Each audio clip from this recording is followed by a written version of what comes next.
So for my user testing, I was able to interview 5 different subjects over the course of a week in order to get some real-world feedback on the improvements I made to the Risk app's UI UX. The first subject I interviewed immediately ran into a roadblock when trying to trade in his cards. However, in doing so, he did mention that he noticed a help button that, had he pressed it, would have given him instructions on how to trade in his cards. But before he could do so, he noticed the cards in the lower right-hand corner and completed the task.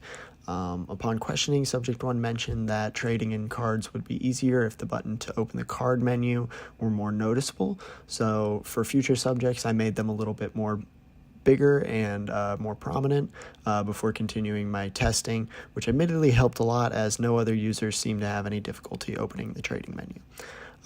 Next, I asked users to advance to the attack phase. In this task, my first 4 users all instinctively clicked the phase status bar instead of the next phase button above it.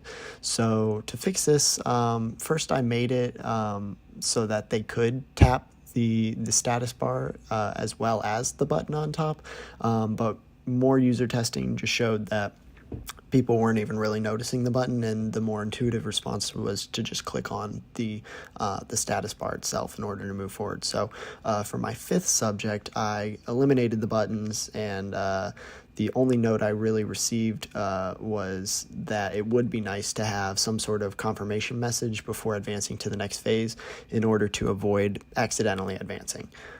Which, now that I think about it, I do believe the Risk app as is does that, so that is something that is proven to be effective. So for their 3rd task, users were instructed to open the battle log. My first 4 users kept For my first 4 users, I kept the icon the same and got similar feedback that the icon did not necessarily make sense for what it represented. It was kind of more of a message button or a chat button. So before testing on my final user, I decided to change the icon to something that better represents a list, which seemed to eliminate any confusion regarding what the button actually did.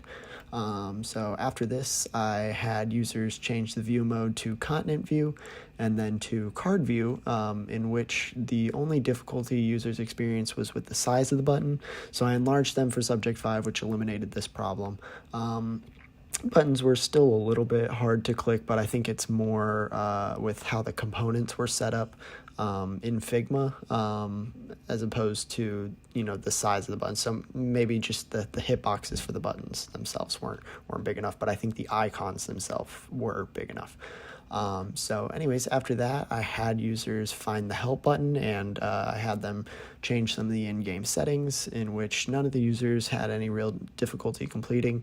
But yeah, so after these tasks were completed, I asked users a series of rapid-fire questions, asking them to identify which player's turn it was, in which case 4 out of 5 users answered correctly.